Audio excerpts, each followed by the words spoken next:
اعوذ باللہ من الشیطان الرجیم بسم اللہ الرحمن الرحیم رب اشرح لی صدری ویسر لی امری واحلل عقدۃ من لسانی یفقہوا قولی رب یسر ولا تؤثر وتمم بالخیر اللہم انت اجعل قرآن ربیع قلبی ونور صدری وجلاء حزنی وذہاب ہمی اللہم ارنا الحق حقا وارزقنا اتباعہ وارنا الباطل باطلا وارزقنا اجتنابہ آمین یا رب العالمین۔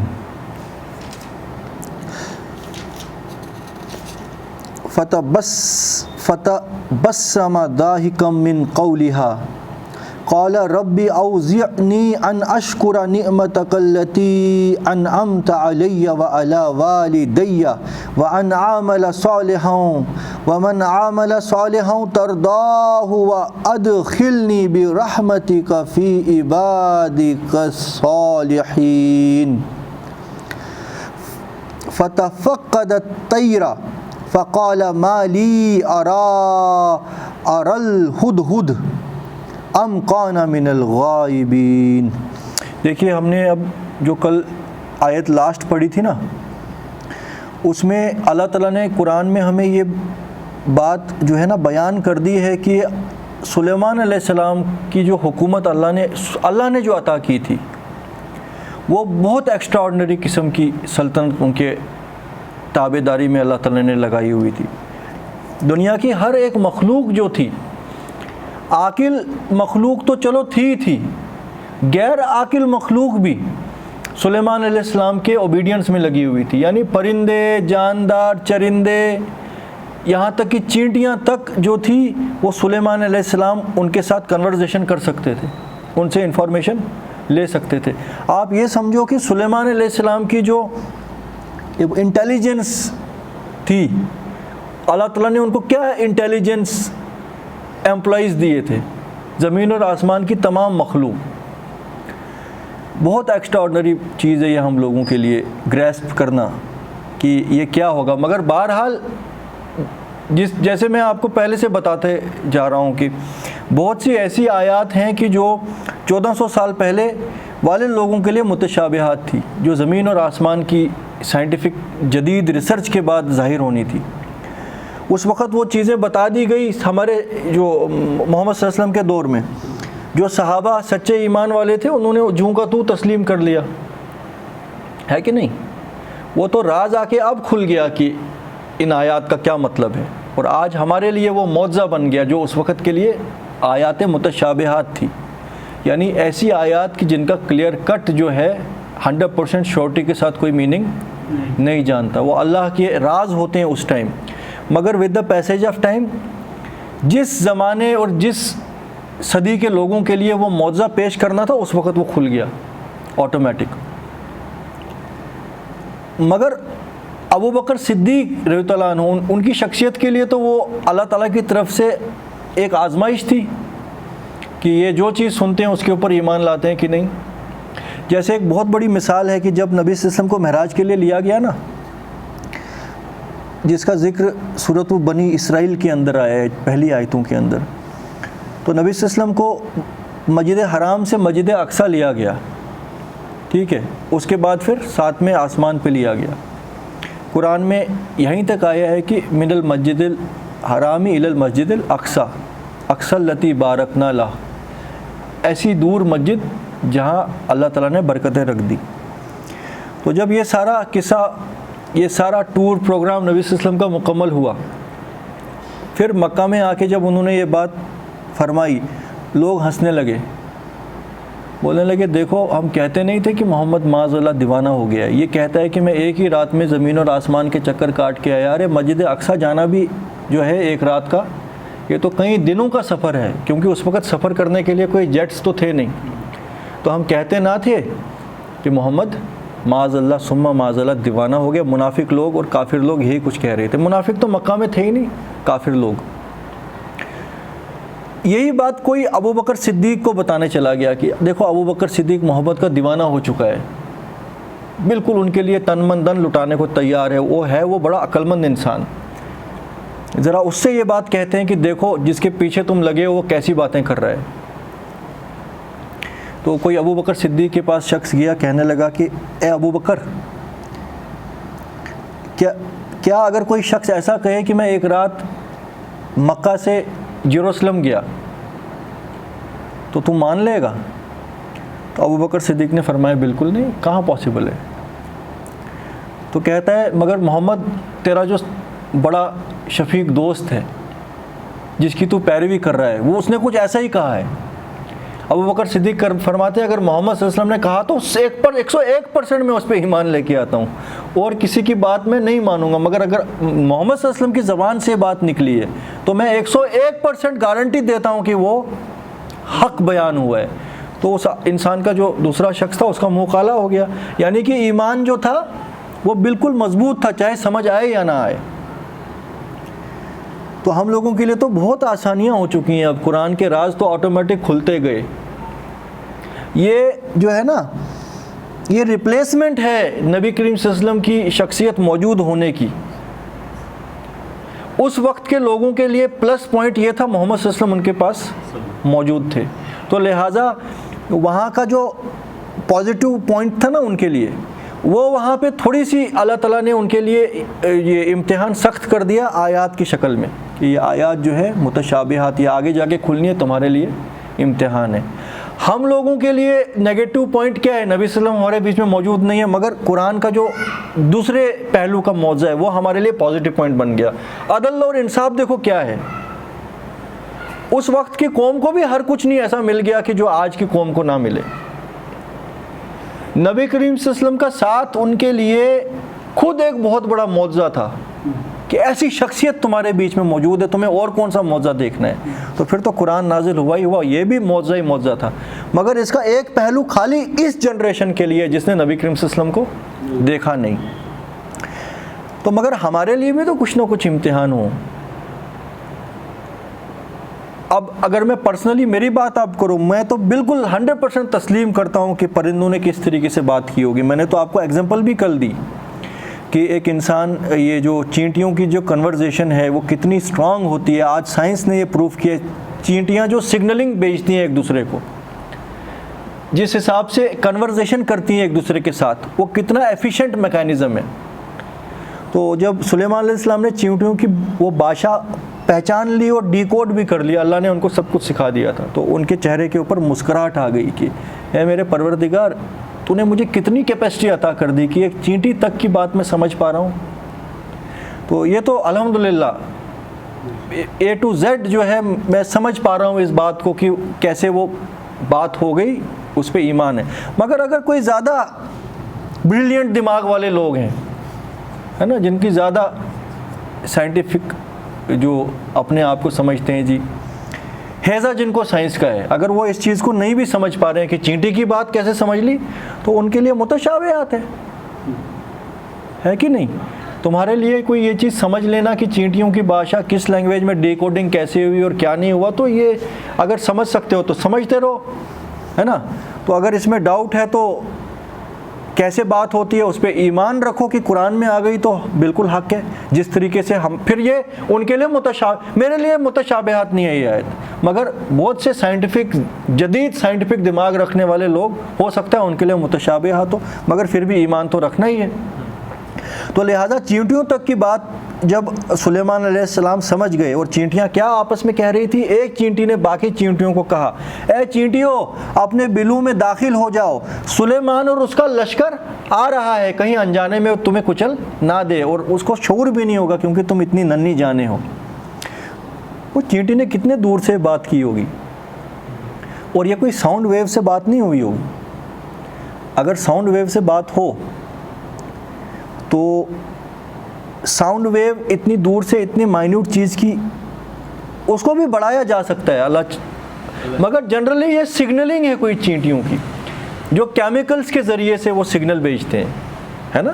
مطلب اس کے اندر بہت یہ ہے کہ جو مطلب بایولوجی کے اوپر اور یہ جو یہ جو الگ الگ قسم کی اسپیشیز ہیں اس کے اوپر ریسرچ کرتے ہیں ان لوگوں کے لیے اس کے اندر بہت ڈیٹیلز ہیں سمجھنے کے لیے کہ وہ بات کیسے کی جا سکتی ہے. ہمارے لیے اتنا ہی کافی ہے کہ چینٹیاں جس بھی انداز میں کنورزیشن کرتی ہے اور جو بھی کنوے کرتی ہیں، جیسے کسی چینٹی کو کوئی شوگر کا پارٹیکل مل جائے ایک چینٹی کو، تو تھوڑی دیر میں پورا لشکر کہاں سے کیسے پہنچتا ہے. فون تھوڑی کرتی ہوں گی وہ، نہ وہ چلاتی ہیں کیا ہے چونٹی ہو یہاں آ جاؤ.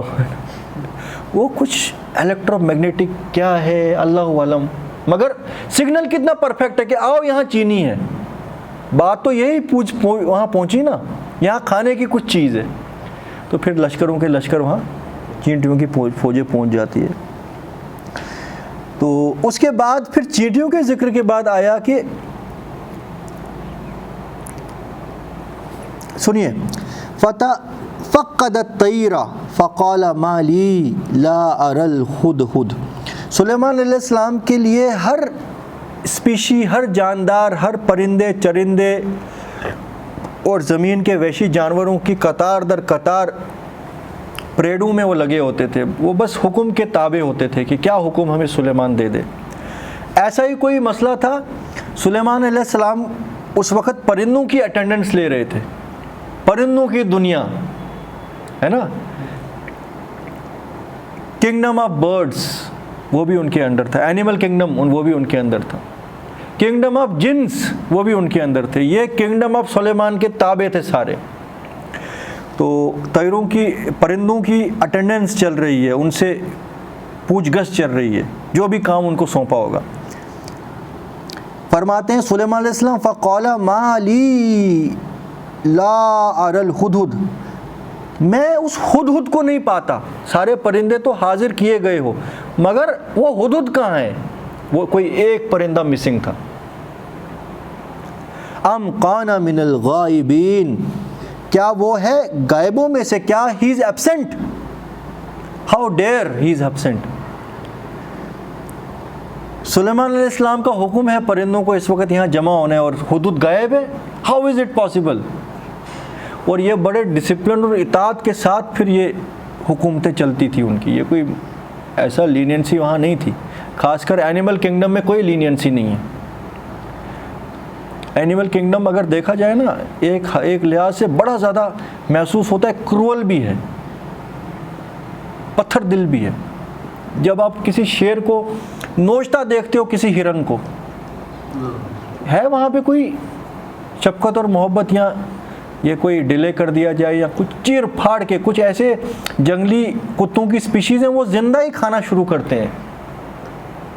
تو لہٰذا یہ ہمارے ذہن کے باہر ہے کہ اینیمل کنگڈم میں ڈسپلن کس طریقے سے مینٹین کیا جائے گا. وہاں پہ کوئی رحم دلی نہیں ہے. انسانیت تو انسان کے اندر ہوتی ہے، رحم دلی وہاں نہیں ہے. تو لہٰذا وہاں پہ جو حکومت سلیمان علیہ السلام کی تو بڑی ڈسپلنڈ وے میں تھی کہ یہ ایبسنٹ کیوں ہے. لَأُعَذِّبَنَّهُ عَذَابًا شَدِيدًا، اگر وہ جلدی نہ آیا اور کوئی ایکسکیوز اس کے پاس نہ ہوا تو میں اس کو سزا دوں گا. اَوْ لَأَذْبَحَنَّهُ، یا تو اس کو ذبح ہی کر دوں گا. ٹھیک ہے. اَوْ لَيَأْتِيَنِّي بِسُلْطَانٍ مُبِينٍ، یا تو ہاں کوئی واضح ایکسکیوز لے کے وہ آئے، کیونکہ آج تک کبھی وہ ایبسنٹ نہیں ہوا. بڑا فرما آپ یہ سوچو کہ زمین اور آسمان میں جتنی بھی اسپیشیز اللہ تعالیٰ نے رکھی ہیں یہ کتنی فرما برداری کے ساتھ وہ تمام کام انجام دیتی ہیں جو اللہ تعالیٰ نے ان کو سونپے ہیں. آپ چڑیاؤں کی قسمیں دیکھ لو، سینکڑوں قسم کی چڑیاں ہیں. سورج نکلنے سے پہلے ہی اپنے گھونسلے سے ڈسپلن کے ساتھ اڑ جاتی ہے. کبھی آپ نے یہ سوچا کہ کوئی چڑیا اپنے گھونسلے میں بیٹھی رہے اور سوچے کہ آج ریسٹ ہی کرتی ہوں، یا 2 دن کے لیے کھانا جمع کر کے لاؤں گی، ریسٹ کروں گی، آرام کروں گی؟ مطلب وداؤٹ ایکسیپشن یہ ہوتا ہے. یہاں سے لے کے پوری دنیا، پورے گلوب میں جہاں بھی جو بھی اسپیشی ہے وہ اسی ڈسپلن کو فالو کرتی ہے کہ نہیں؟ اللہ تعالیٰ نے مچھر ابھی یہ جیسے اڑ رہا ہے، اس کا کام کاٹنا ہے.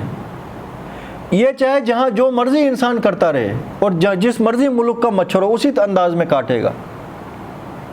کہیں بڑا ہوگا کہیں چھوٹا ہوگا، بس اتنا ہی فرق ہے، ورنہ ان کا فینومینا ہمیشہ سیم ہے. جہاں پانی جمع ہوگا مچھر کریٹ ہو جائیں گے. صاف پانی ہے نا، یہاں گندا پانی اس میں بھی ہو سکتے ہیں. بہرحال اللہ تعالیٰ نے یہ نظام رکھا ہے. میرا بولنے کا مطلب یہ ہے کہ انسانوں کے علاوہ ہر اسپیشی ڈسپلن کے ساتھ اللہ کی تابع داری میں لگی ہوئی ہے. اللہ نے چڑیا کو حکم دیا ہے تو نے جی صبح اٹھنا ہے اور سورج نکلنے سے پہلے ہی اپنے کام میں لگ جانا ہے. اور چڑیاؤں کے جو کام ہے وہ آپ پڑھ لینا کتنے بینیفیشیلز ہیں وہ دنیا کے لیے. کتنے بیج وہ اٹھا کے جب لے رہی ہوتی ہے وہ راستے میں گر جاتے ہیں، جس کی وجہ سے جنگلوں میں پیڑ اگتے ہیں، ادھر کی پالینیشن ادھر کرتے ہیں. اور بھی یہ جو ہے کیا بولتے ہیں فوڈ چین کو بیلنس کرنے کے لیے ایک ایک اسپیشی کا کتنا رول ہے. اگر یہ سستی کرنے لگ جائیں اسپیشیز، پوری کی پوری فوڈ چین ہی اوپر سے نیچے شکل ٹوٹ جائے گی. یہاں پہ دیکھو انسان کتنا انڈسپلنڈ ہے. انسان کے اندر کیونکہ ڈیفالٹ سیٹنگ نہیں نا اللہ نے رکھی ہے، انسان کے اندر رکھی ہے تو سوچ پھر ایکشن لے، پھر چاہے ادھر جا یا ادھر جا. یہ ذرا آپ اپنی امیجنیشن دوڑائیے اور یہ سوچئے کیا انسان کے علاوہ کوئی ایسی اسپیشی ہے جس میں اپنی ڈے ٹو ڈے لائف کے فیصلے کرنے کی بھی کچھ نہ کچھ اللہ تعالیٰ نے اقتدار رکھا ہو سوائے انسان کے. تو انسان 12 1 بجے تک سوئے رہتے ہیں اور 1 سال کے لیے بھی کھانا ڈمپ کر کے رکھ سکتے ہیں، اور 1 سال کیا 10 لاکھ سالوں کے لیے بینک بیلنس جمع کر کے رکھتے ہیں. کتنی یہ بھی کتنی بڑی نشانی ہے انسان کے لیے. تو لہٰذا یہ بڑا ایکسیپشنل کیس تھا کہ ہدہد ٹائم پہ. جنرلی پرندوں کو اللہ کی انسٹرکشن یہی ہے کہ تم نے اپنے وقت پہ اٹھنا اور اپنے وقت پہ سونا ہے، اور جو نظام ہے وہ یہاں پہ اللہ تعالیٰ نے ان جانوروں کو سلیمان علیہ السلام کی تابع داری میں لگایا تھا. یعنی کہ جس طریقے سے وہ اللہ کی اوبیڈینس دن اور رات کرتے ہیں، اوبیڈینس کا مطلب ہے اللہ کے حکم فالو کرتے ہیں. اسی لیے قرآن میں ہے زمین اور آسمان کی ہر مخلوق اللہ کی تسبیح اور اس کے آگے سجدہ ریز ہوتی ہے، مگر تم ان کی تسبیح پہچان نہیں سکتے. وہ اپنے انداز میں. تسبیح کا مطلب یہاں کیا ہوا کہ جو حکم اللہ نے دیا ہے وہ بخوبی انجام دے رہے ہیں. جیسے قرآن میں ہے سورج اور چاند اللہ کی تسبیح بیان کرتے ہیں، ان کی اللہ کی بڑائی بیان کرتے ہیں. یعنی وہ اپنے پرفیکٹ حکم جو ان کے اوپر چسپا ہے اس حساب سے وہ 1 سیکنڈ بھی ہیر اور پھیر نہیں ہو سکتے. یہاں پہ وہ ٹلٹ ہو گیا تھا حکم کی، اب تم نے سلیمان کی تابع داری کرنی ہے. تو وہ حدود مس کیسے ہو سکتا ہے جب پوری کائنات کا ایک بھی حدود کبھی اب صبح اٹھنے سے مس نہیں ہوا، تو یہاں مس کیسے ہو گیا؟ سمجھ رہے ہو؟ تو بہرحال یہ چیز ذہن میں آتی ہے. باقی اس میں اور کیا کیا اللہ کے راز ہیں نا، اور بھی بہت سے راز ہوں گے. سلیمان علیہ السلام فرماتے ہیں اگر وہ جلد نہیں آیا اور یہاں اس کے پاس کوئی واضح دلیل نہ ہو تو میں اس کو عذاب دوں گا، یہاں تو اس کو ذبح کر دوں گا. فَمَكَثَ غَيْرَ بَعِيدٍ، بس زیادہ دیر اس نے نہیں لگائی، تھوڑی دیر میں ہی ہدہد صاحب حاضر ہو گئے. اور سلیمان علیہ السلام سے پہلے ہی وہ اپنا ایکسکیوز دینے لگ گئے. کیا فرماتے ہیں؟ فَقَالَ أَحَطْتُ بِمَا لَمْ تُحِطْ بِهِ، کہ سلیمان صاحب میں ایک ایسی خبر لے کے آیا ہوں، ایسی بات میں نے پتہ کی جو آپ کو بھی پتہ نہیں ہے. اور بڑے دڑلے کے ساتھ ہدہد یہ کہہ رہا ہے. یعنی ہدہد پکا مومن ہے، اس کو پتہ ہے کہ عالم الغیب بس اللہ ہی ہے. سلیمان علیہ السلام ٹھیک ہے ہمارا بادشاہ بنایا ہوا ہے، ہمیں اس کی اوبیڈینس کرنی ہے، مگر عالم الغیب یہ بھی نہیں ہے. تو ہدہد کیا کہہ رہے ہیں، اور پھر اللہ نے اس کو قرآن میں جو ایڈ کیا ہوا ہے غور کرنے کی بات ہے. فَقَالَ أَحَطْتُ بِمَا لَمْ تُحِطْ بِهِ، اے سلیمان میں نے وہ چیز معلوم کی جو آپ کو معلوم نہیں ہے. تبھی میں تھوڑا لیٹ ہو گیا، میں تھوڑا اچھے سے سن رہا تھا کہ وہ وہاں کیا کچھ چل رہا ہے. وَجِئْتُكَ مِنْ سَبَإٍ بِنَبَإٍ یقین، اور میں تمہارے پاس آیا ہوں ایک واضح یقینی خبر لے کے سبا سے. یہ سبا ایک علاقہ ہے جو یمن میں ہے. یمن ہو گیا جو آج کا سو کالڈ سعودی عربیہ ہے. حجاز کا ایریا جو ہے نا، حجاز کے ایریا سے نیچے یمن، وہ تو ہمیں سب کو پتہ ہے یمن کہاں ہے. یمن سے جیروسلم کتنا دور ہے، اتنا یہ ٹریول کر کے آیا ہے اور خبر لے کے آیا ہے کچھ. تو ٹائم تو بیچارے کو لگا ہی تھوڑا ایکسٹرا، تو لہٰذا ایکسکیوز گرانٹیڈ ہو گیا وہاں. مگر پھر بھی دیکھیے، انی، میں وہاں سے خبر لے کے آیا ہوں اور میں نے وہاں کیا دیکھا، انی وجدت امرأۃ، میں نے دیکھی وہاں پہ ایک عورت، تملکہم، جو حکومت کرتی ہے وہاں کے لوگوں پر، وَأُوتِیَتْ مِن کُلِّ شَیْءٍ وَلَہَا عَرْشٌ عَظِیمٌ، اور اس کو دیا گیا ہے. دیکھیے ایک ایک ورڈ غور کرنے کا ہے، یعنی اس کی اپنی کوئی محنت نہیں تھی، اس کو عطا کیا ہے اللہ نے ہر چیز میں سے. وَلَہَا عَرْشٌ عَظِیمٌ، اور اس کا بہت بڑا عرش ہے. اس کا جو عرش تھا نا، اس کی بڑی تعریفیں دنیا میں بھی ہوا کرتی تھی کہ یہ سبا کا جو علاقہ تھا بڑا زرخیز علاقہ ہوا کرتا تھا. یہاں پہ انہوں نے بڑے بڑے ڈیمز بنائے تھے جس کی وجہ سے پوری ایگریکلچرل ایکٹیویٹیز ہوتی تھی. بڑا خوشحال علاقہ تھا یہ. اسی کے بارے میں پھر قرآن میں دوسری جگہ آیا ہے کہ یہ جو خوشحال علاقہ تھا اللہ نے اس کو برکتیں دی تھی، مگر جب انہوں نے نافرمانیاں کی تو وہ جو بند بنایا تھا نا انہوں نے بہت بڑا، وہ ٹوٹ گیا اور اللہ نے بدل دیے ان کے خوشبودار اور یہ جو پھل دینے والے باغوں کو، بدل کے کانٹے ڈال جھاڑیاں اور کچھ بیر کی درخت. اللہ کی نافرمانی جب انہوں نے کی تو وہ ایک دوسرا موضوع ہے. مگر یہاں پہ یہ ہمیں جاننا ہے کہ اس کے پاس دنیائی طور پر بڑی یہ نا عظیم و شان، میٹریلسٹکلی اس کو بہت کچھ دنیا میں دیا گیا تھا. اور اس کا جو آپ دیکھیے نا مینیفیسٹیشن اس کا عرش تھا. یہاں سے ہم ایک اور بہت اچھا یہ جو ہے نا پوائنٹ نکال سکتے ہیں کہ جتنا بڑا جس کا عرش، یعنی اتنا بڑا بادشاہ اور اتنی اتھارٹی والا وہ بادشاہ. تو یہ تو دنیائی بادشاہ تو عرش جو ہے ایک کرسی سے مانتے ہیں، مگر جب ہم عرش کہتے ہیں جنرلی، جب آپ سپوز کریے جب کسی کو بولتے ہیں جی دنیا میں بھی جب کوئی میٹنگ ہوتی ہے نا، چیئرمین ایک ہوتا ہے جو کرسی پہ بیٹھنے والا ہو. اس کی کرسی بہرحال شان و شوکت والی ہو بھی سکتی ہے اور نہیں بھی ہو سکتی ہے. کبھی وہ نارمل پلاسٹک کی کرسی پہ بھی بیٹھے، مگر وہاں میٹنگ میں کیا آتا ہے، on the chair and the chair order this, کہ کرسی نے یہ حکم ہمیں دیا. وہاں سے متشابہ یہ کس چیز کی طرف انسان کا دماغ جاتا ہے کہ وہ جو کرسی پہ شخص بیٹھا تھا وہ بڑا پاورفل تھا. اس چیئر کا حکم یہ ہے کہ اس پاورفل نے اپنے پاور کو استعمال کر کے یہ آرڈر کیا ہے. یہ کیڑے مکوڑوں کی ایگزامپلزیں ہمیں لینی پڑتی ہیں. پھر ذرا آپ سوچو، الرحمن علی العرش، جو بادشاہ حقیقی اور اس کا جو عرش ہے، یہ کوئی فزیکل چیئر سمجھنا نہیں ہے یہاں، اس کی اتھارٹی اور اس کی پاور. الرحمن استوى علی العرش، الرحمن علی العرش، وہ رحمان کی جو عرش کے اوپر جلمہ فرما ہے. تو لہٰذا پھر بہت سے لوگ یہ کجید بولتے ہیں اللہ کی بھی کرسی ہے اور وہ کرسی پہ بیٹھتا ہے، جبکہ عربک اسلوب میں کرسی سے مراد ہوتی ہے بادشاہ کی حکومت. عظیم و شان کرسی یعنی عظیم و شان حکومت.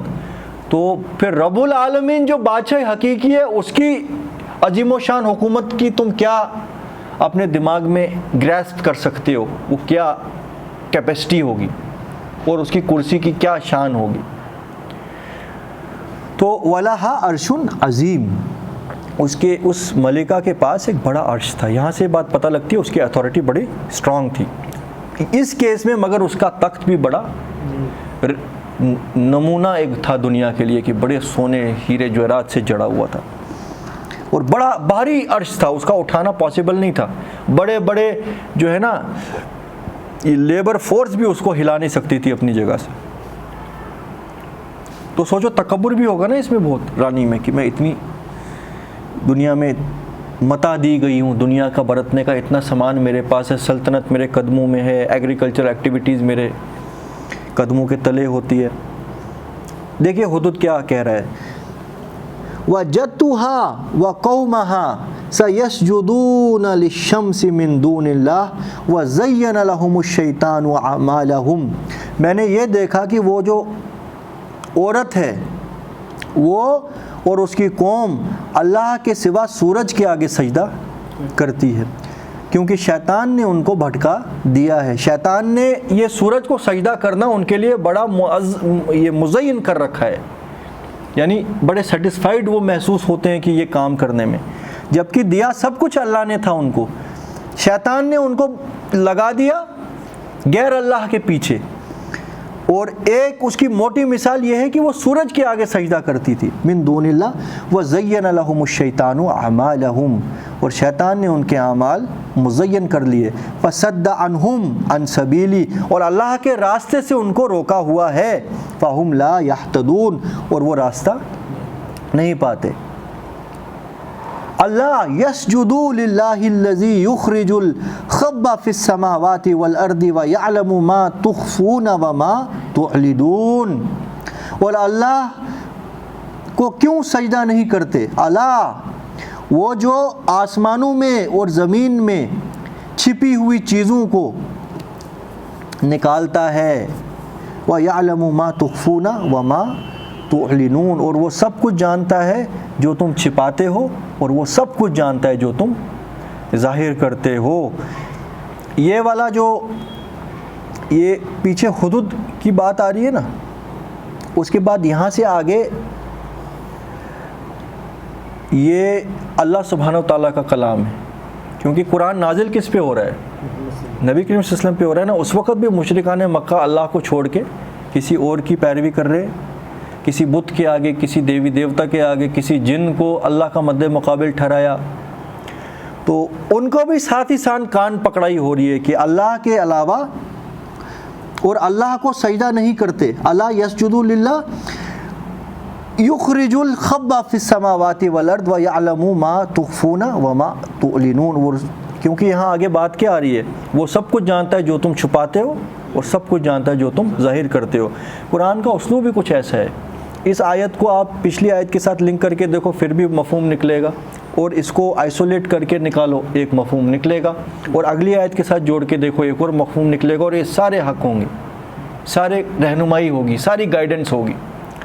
تو یہاں پہ غور کرنے کی بات یہاں پہ یہ ہے کہ اللہ یسجدوا للہ الذی یخرج الخبء فی السماوات والارض، وہ زمین کے چھوٹے سے چھوٹے راز کو بھی نکال باہر کر دیتا ہے، چھپی ہوئی جو چیز ہے، اور جانتا ہے جو کچھ تم چھپاتے ہو اور جو تم ظاہر کرتے ہو۔ اللہ لا الہ الا ہوا رب العرش العظیم، اللہ جس کے سوا کوئی اور معبود نہیں، اور ہوا رب العرش العظیم، وہ ہے اصل میں عظیم سلطنت کا مالک۔ مجھے نہیں ذہن میں تھا کہ آگے الرب العرش العظیم بھی آنے والا ہے، تو مگر دیکھو پیچھے جو عرش آیا ہے نا، عرش عظیم آیا ہے کہ نہیں؟ مگر اللہ کے لیے جب آئے العرش العظیم، سبحان اللہ، سرسری طور پہ دیکھا جائے بولے کہ بلقیس کے لیے عرش عظیم آیا ہے اور اللہ کے لیے بھی عرش عظیم آیا ہے، تو یہ تو تھوڑا کچھ تضاد سا محسوس ہوتا ہے۔ مگر ال کے اندر ہی پوری قیامت چھپی ہوئی ہے۔ العرش العظیم، العرش العظیمی، اللہ کی یہ دنیا کے جو بادشاہ عرش عظیم ہو گیا، ایک کوئی بھی عظیم عرش، یہ کوئی اس کے لیے انگریزی میں کیا کہا جائے گا؟ ایک کامن، وہ پراپر ناؤن آ گیا، دی گریٹ تھرون، وہ بس ایک کا ہی ہو سکتا ہے۔ باقی یہ کیڑے مکوڑے، یہ تو چھپکلی کی بھی ایک رانی ہو سکتی ہے، کوئین، ان کا بھی تو ایک عرش اور بڑا عرش ہے، اس کو لگتا ہوگا میں ہی بہت بڑی رانی ہوں۔ کل ہم گئے تھے ہنی بی فارم پہ، وہاں پہ رانی کا الگ چیمبر ہوتا ہے، اس کا بھی ایک عرش ہے۔ چینٹیوں کی بھی تو رانی ہوتی ہے کوئین، اس کا بھی ایک عرش ہے، اس کو بھی تو چینٹیاں بولتے ہوں گی عرش عظیم، ہے کہ نہیں؟ تو یہاں چینٹیوں سے تھوڑی ہائی مخلوق آ گئی، عرش عظیم ایک اور۔ تو مگر رب العالمین کا جو عرش ہے، اللہ تعالیٰ فرما رہے ہیں اللہ کے علاوہ کوئی معبود نہیں ہے، اسی کی جو اتھارٹی، عرش عظیم سے اب ہم تشبیہ کیا لیں گے؟ عظیم اتھارٹی کا مالک، اور جو ہر چیز پہ غالب ہے، ہر چیز پہ جس کی حکومت چلتی ہے، کیونکہ یہ پراپر آ گیا، کامن نہیں۔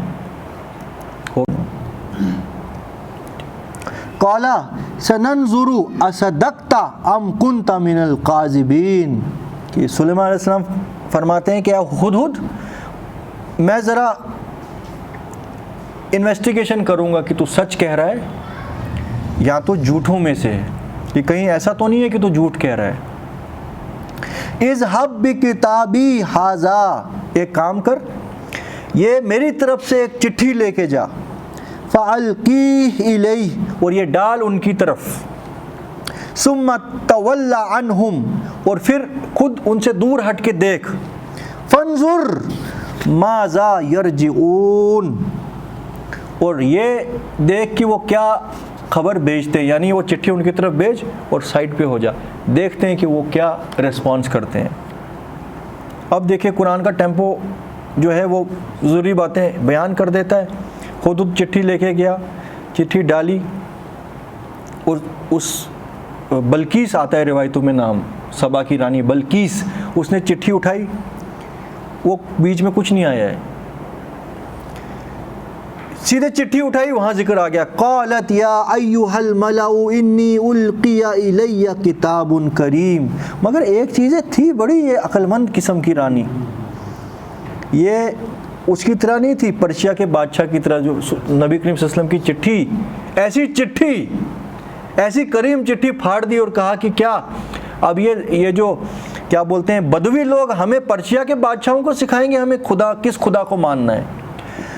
اس نے جب وہ چٹھی پڑھی نا، دنگ رہ گئی کہ یار یہ اس ڈسپلنڈ وے میں یہ لکھی گئی ہے، یہ تو کسی عظیم و شان ہستی کا ہی جو ہے نا کلام ہماری طرف ہو سکتا ہے۔ وہ بھی پہچانتی تھی کہ انسانوں میں بھی الگ الگ کیٹیگری کے لوگ ہیں، یہ چٹھی کسی عام انسان کی نہیں ہے، یہ باعزت کسی انسان کی چٹھی ہے۔ کیوں میں یہ بات کہہ رہا ہوں؟ قالت کہتی ہے، یا ایھا الملأ، اے میری قوم کے منسٹرز، میرے دربار کے منسٹرز، میرے دربار کے سرداروں، انی القی الی کتاب کریم، میری طرف ایک بڑی باوقت، باعزت، بڑی معزز عظیم و شان چٹھی بھیجی گئی ہے۔ انہ من سلیمان وانہ بسم اللہ الرحمن الرحیم۔ سبحان اللہ، رونگٹے کھڑے ہو جاتے ہیں نا یہ پڑھتے ہوئے۔ انہ من، یہ چٹھی آئی ہے سلیمان کی طرف سے، اور یہ چٹھی شروع ہوتی ہے اللہ کے نام سے جو بڑا رحمان اور بڑا رحیم ہے۔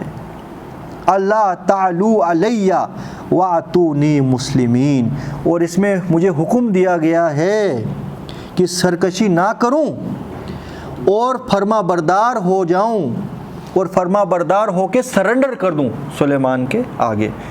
بڑی امپورٹنٹ اور بڑی یہ سمجھنے والی آیات اس کے آگے آنے والی ہیں، مگر ہم اللہ کا نام لے کے آج یہیں تک چھوڑیں گے۔ اللہ کے آگے سرنڈر، اللہ تعالو علیہ واتونی مسلمین، میری پاس آ جاؤ سرنڈر کر کے۔ یہ وہ دوسرا سرنڈر ہے، یہ سرنڈر یہ ہے کہ میں اللہ کی طرف سے جو نبی ہوں مجھے تسلیم کر لو، تو لہٰذا آٹومیٹکلی اللہ کو مان لو۔ واتونی، میرے پاس آؤ، مسلمین، فرما بردار بن کے، یعنی جو میں حکم اب تمہیں دوں گا تمہیں وہ تسلیم کرنا پڑے گا۔ مسلمین کا مطلب کیا ہے؟ اب ہم تو سمجھتے ہیں نماز، روزہ، حج، زکوٰۃ ہے نا، مگر قرآن نے اپنے ورڈ کو خود شیلڈ کر رکھا ہے کہ نماز، روزہ، حج، زکوٰۃ تم بولتے ہو ہم اللہ کے لیے کر رہے ہیں اور ہم مسلمین ہیں، مگر اگر ڈے ٹو ڈے لائف اللہ کے حکم کے حساب سے نہیں ہے تو مسلمین کی ڈیفینیشن فل نہیں ہے۔ یہاں پہ سلیمان علیہ السلام جو مسلمین کہہ رہے ہیں نا، یہ وہ اللہ والا مسلمین نہیں کہہ رہے ہیں کہ جو اللہ کے لیے ہمیں اوبیڈینس کرنا ہے، یہ اللہ کے رسول کی اطاعت کرو، وہ بھی اللہ کے حکموں کے حساب سے۔ یہ یہاں کا جنرل انسٹرکشن یہ ہے کہ تم سرنڈر کر کے میرے پاس آؤ، یہ تمہارا جو راستہ ہے یہ غلط راستہ ہے، اب میں تمہیں بتاؤں گا کہ صحیح راستہ کیا ہوتا ہے۔ اطیعوا اللہ و اطیعوا الرسول، اللہ کی اطاعت کرو اور اللہ کے رسول کی اطاعت کرو۔ سبحان اللہ و بحمدہ، سبحان اللہ العظیم، وصدق المرسلین، والحمد للہ رب العالمین۔ یہاں پہ ایک بڑی امپورٹنٹ اور انٹرسٹنگ فیکٹ ہے قرآن کے بارے میں، آپ کو پتہ ہے بڑی باتیں اس معاملے میں ہوتی ہیں قرآن کی آیات کتنی ہیں۔ آیات کے بارے میں، سوروں کے بارے میں کوئی بھی یہ کنفیوژن نہیں ہے کہ سورے کتنے ہیں، مگر آیات کے بارے میں کچھ اختلاف ہے کہ کچھ بولتے ہیں 6000 اتنی ہے، کوئی بولتے ہیں نہیں 6000 اتنی ہے۔ ڈفرینس کیا آتا ہے؟ ایک جو موٹا ڈفرینس یہ آتا ہے کہ بسم اللہ الرحمن الرحیم قرآن کی آیت ہے یا نہیں۔ اس کے اوپر بڑی بڑی بحثیں ہیں، قرآن کی آیت ہے یا نہیں۔ تو وہ چیز ہم اگر ایک طرف چھوڑ دیں کہ وہ ہر سورے سے پہلے ہے کہ نہیں ہے، مگر بسم اللہ الرحمن الرحیم آیت تو ہے نا، اگر وہ بات ہم ایک طرف بھی رکھ دیں۔ دوسری شان الہی یہ ہے کہ قرآن بڑا بیلنسڈ اللہ کا کلام ہے۔ اس کے بارے میں بڑی ریسرچیں ہوئی ہیں، اس کے ہر پہلو کے بارے میں۔ جیسے بڑی انٹرسٹنگ بات ہے، میں نے تو وہ پورا کیلکولیٹ نہیں کیا، نہ کر سکتے ہیں ہم۔ فرمایا جتنی بار جنت کا ذکر ہے اتنی بار جہنم کا ذکر بھی ہے، جتنی بار دن کا ذکر ہے اتنی بار رات کا ذکر بھی ہے۔ تو بہرحال یہ ایک الگ ٹاپک ہے، امپورٹنٹ ٹاپک نہیں ہے یہ کوئی دین کا مقصد نہیں ہے، مگر اگر ٹائم کسی کے پاس ہو، قرآن کی یہ کیا بولتے ہیں، قرآن کے پیغام کو اگر وہ اپنی زندگی میں اپنا کے اس کو امپلیمنٹ کر کے دوسروں میں پھیلا رہا ہے، اور اس کے بعد اس دین کو جس طریقے سے کہ اللہ نے حکم دیا نافذ کرو، اور جد و جہد میں بھی ہے، اور اس کے بعد بھی اس کے پاس ٹائم ہے، پھر ٹھیک ہے، وہ باقی چیزیں بھی ریسرچ کرتا رہے۔ آیات کے بارے میں کہتے ہیں بسم اللہ آیت ہے کہ نہیں ہے، مگر ہمیں پتہ ہے، جیسے میں نے آپ کو فرمایا جتنی بار سورج کا ذکر ہے اتنی بار چاند کا ذکر بھی ہے۔ یہ کیلکولیٹ کرنے والوں نے کیلکولیٹ کیا ہے۔ سورہ 114 ہیں، اس کے بارے میں کوئی جو ہے ڈاؤٹ کسی کو نہیں ہے، مگر ان سوروں کے پیچھے بسم اللہ الرحمن الرحیم خالی 113 کے پیچھے ہی ہے، سورۃ توبہ میں نہیں ہے۔ مگر اللہ کی کتاب بہت بیلنس ہے، وہ جو سورۃ التوبہ کا مائنس ہو گیا وہ سورۃ النمل میں 2 بار آ گیا، ایک بار سٹارٹ میں بسم اللہ الرحمن الرحیم سے شروع، اور ایک بار یہاں۔ تو یہاں سے پتہ لگتا ہے کہ ہائی چانسز ہیں کہ بسم اللہ الرحمن الرحیم بھی قرآن کا آیت ہے، ورنہ سورۃ التوبہ سے پہلے بھی ڈال دیتے ڈالنے والے، اگر یہ کہ کوئی ہیومن اسپیکٹ ہوتا بسم اللہ ڈالنا ہے کہ نہیں ڈالنا ہے، تو سورۃ التوبہ سے پہلے کیوں وہ مائنس کرتے ہے کہ نہیں؟ یعنی اللہ کا ہی کمپلیٹ۔ یہاں سے پھر یہ پتہ لگ گیا کہ قرآن جو مصحف عثمانی تھا وہ A to Z اللہ کی انسٹرکشن کے حساب سے ہی تھا، بسم اللہ الرحمن بھی کوئی مائنس یا پلس اس میں سے نہیں ہو سکتا۔ میں جو اپنی چھوٹی بہت اسٹڈی کے بعد یہی سمجھ پایا، یہ پھر بسم اللہ الرحمن الرحیم نے اور پختہ کر دیا۔ قرآن ایک بیلنسڈ اللہ کا کلام ہے۔ سبحان اللہ و بحمدہ سبحان اللہ العظیم۔ اللہم صلی اللہ سیدنا محمد وعلی آل سیدنا محمد کما صلیت علی ابراہیم وعلی آل ابراہیم انک حمید مجید۔ اللہم انس وحشتی فی قبر، اللہم ارحمنی بالقرآن العظیم واجعلہ لی اماما ونورا وہدی ورحمہ، اللہم ذکرنی منہ ما نسیت وعلمنی منہ ما جہلت وارزقنی تلاوتہ آناء اللیل وآناء النہار واجعلہ لی حجۃ یا رب العالمین۔